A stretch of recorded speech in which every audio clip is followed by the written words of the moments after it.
باب ذكر الكلب. ابن عمر رضي الله تعالى عنه قال قال صلى الله عليه وسلم من اقتنى كلبا الا كلبا ماشية او ضارب نقص من عمله كل يوم ويصير ثاني متفق عليه. بسم الله الرحمن الرحيم. Chapter Babu Dhikri Kalb, chapter on dogs. Right. So we'll be discussing concerning the commands about dogs, purpose, the purpose or what purpose a dog may be kept, kind of dogs that will be allowed, kind that disallowed, permitted to kill, those who may not be killed also. The first hadith, عن ابن عمر رضي الله تعالى عنه قال قال رسول الله صلى الله عليه وسلم من اقتنى كلبا إلا كلب ماشية أو ضار نقص من عمله كل يوم قيراطا متفق عليه. Sayyidina Ibn Umar radiallahu ta'ala anhu narrated that Nabi sallallahu alayhi wa sallam said that he who keeps a dog other than a sheepdog or a trained hunting dog, right, will have 2 qirats deducted from the reward of his deeds every day. So qirat, yeah, we find is a measure, also a weight, which they say 2.4 grams. However, obviously Allah knows best, right? As in the exact amount.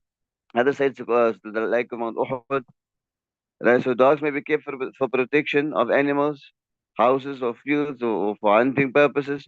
They most not they may not be kept basically for any other purpose besides this. It's not for protection or security purposes.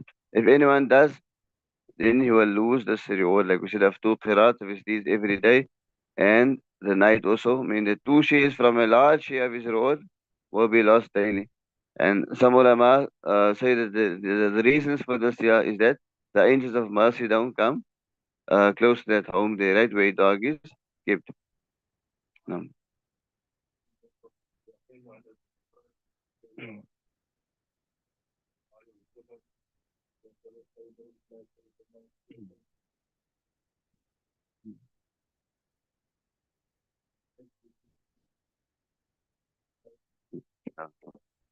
وعن أبي هريرة رضي الله تعالى عنه قال قال رسول الله صلى الله عليه وسلم من اتخذ كلبا إلا كلب ماشية أو صيد أو زرع انتقص من أجره كل يوم قيراط متفق عليه.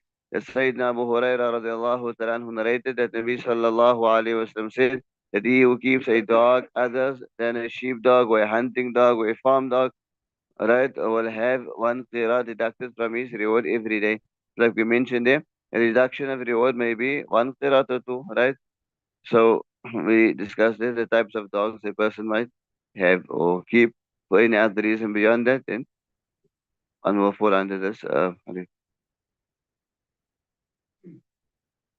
وعن جابر رضي الله تعالى عنه قال أمرنا رسول الله صلى الله عليه وسلم بقتل الكلاب حتى إن المرأة تأخذ من البادية بكلبها فنقتله ثم نهى رسول الله صلى الله عليه وسلم عن قتلها قال عليكم بالأسود البين بالنقطتين فإنه شيطان. بسم الله الرحمن الرحيم. عن جابر قال أمرنا رسول الله صلى الله عليه وسلم بقتل الكلاب حتى إن المرأة تقدم من البادية بكلبها فنقتله ثم نهى رسول الله صلى الله عليه وسلم عن قتلها وقال عليكم بالأسود البهيم ذي النقطتين فإنه شيطان. رواه مسلم. Sayyidina Jabir radiallahu ta'ala narrated that Nabi sallallahu alayhi wasallam commanded them to kill dogs. So they killed dogs. This is in Medina and its surrounding areas. So they killed even the dog that any woman, brought with her from the desert. So thereafter Nabi sallallahu alayhi wasallam forbade them to kill dogs. In other words, telling them that you must only kill the pure black with 2 spots on it, right? For it is the devil.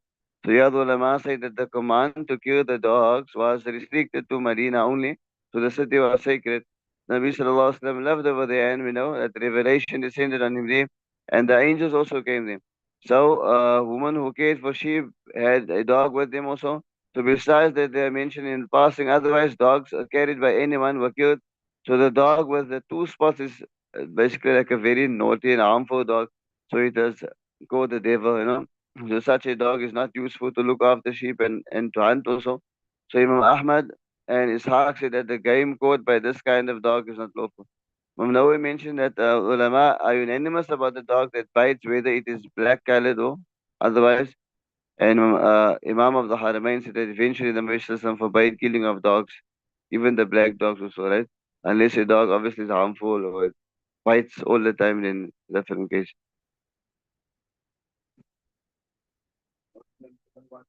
رضي الله عنه وسلم النبي لا كل شيء الغنم وعن ابن عمر أن النبي الكريم صلى الله عليه وسلم أمر بقتل الكلاب إلا كلب الصيد أو كلب غنم أو ماشية متفق عليه. سيدنا ابن Umar radiallahu ta'ala narrated that Nabi sallallahu alayhi wasallam commanded them to kill dogs except hunting dogs or sheep dogs or dogs to look after animals, right? Okay. وعن عبد الله بن مغفل رضي الله تعالى عنه عن النبي صلى الله عليه وسلم قال لولا أن الكلاب أمة من الأمم أمرت بقتلها كلها فاقتلوا منها كل أسود وإن رواه أبو داود والدارمي وزاد الترمذي ونسائي وما من أهل بيت يرتبطون كلبا إلا نقص من عملهم كل يوم خيرات إلا كلب صيد أو كلب حرث أو كلب غنم. نعم. بسم الله الرحمن الرحيم. عن عبد الله بن مغفل أن النبي صلى الله عليه وسلم قال لولا إن الكلاب أمة من الأمم لأمرت بقتلها كلها فاقتلوا منها كل أسود بهيم. رواه أبو داود ودارمي ورواه الترمذي والنسائي. وما من أهل بيت يرتبطون كلبا إلا نقص من عملهم كل يوم قيرات إلا كلب الصيد أو كلب حرث أو كلب غنم. سيدنا عبد الله بن مغفل narrated that Nabi sallallahu alayhi wasallam said that were dogs not among the communities of creatures of Allah subhanahu wa ta'ala, I would have commanded them that they should be exterminated. But kill the black dogs among them, and there are no people in a house who has a dog other than a hunting dog or a farm dog or a sheep dog. But the qirat of the good deeds is deducted every day from their home. Right? Of every dog. So Nabi Sallam refers to the verse of the Quran when he says about the dogs being one community of creatures. وَمَا مِن دَابَةٍ فِي الْأَرْضِ وَلَا طَائِرٍ يَطِيرُهَا بِجَنَاحَيْهِ إِلَّا أَمْثَالُكُمْ. So there is no, and it's not one animal in the earth, nor a bird that flies or on its wings, but they are communities like you. So yeah, like human beings are communities, animals and birds also, right? They are two different ummas also. رضي الله عنه بينما رسول الله عليه وسلم بين البحرين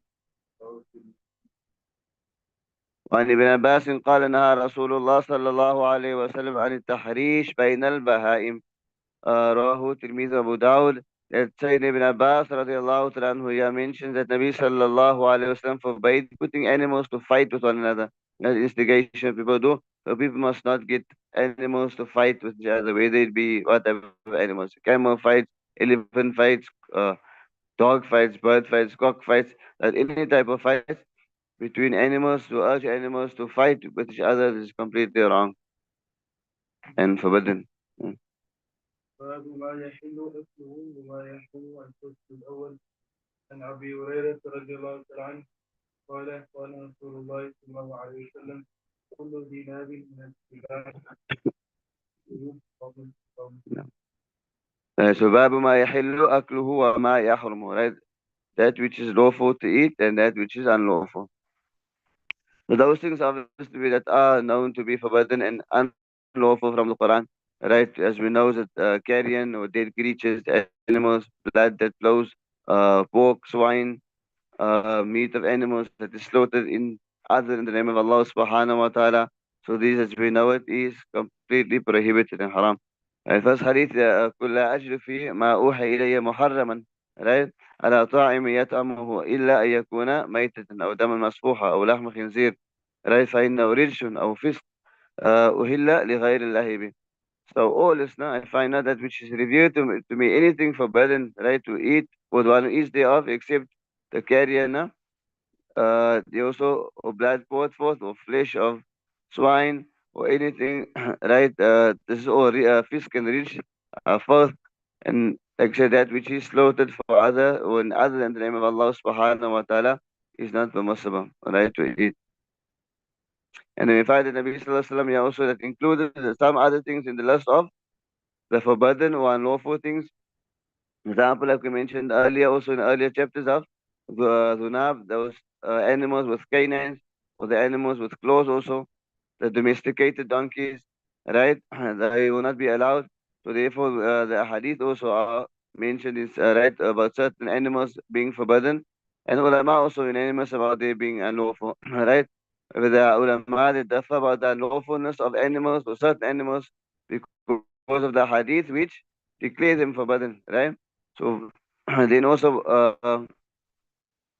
about ويحل لهم الطيبات ويحرم عليهم الخبائث and make lawful for them the good things and prohibits for them that which is corrupt.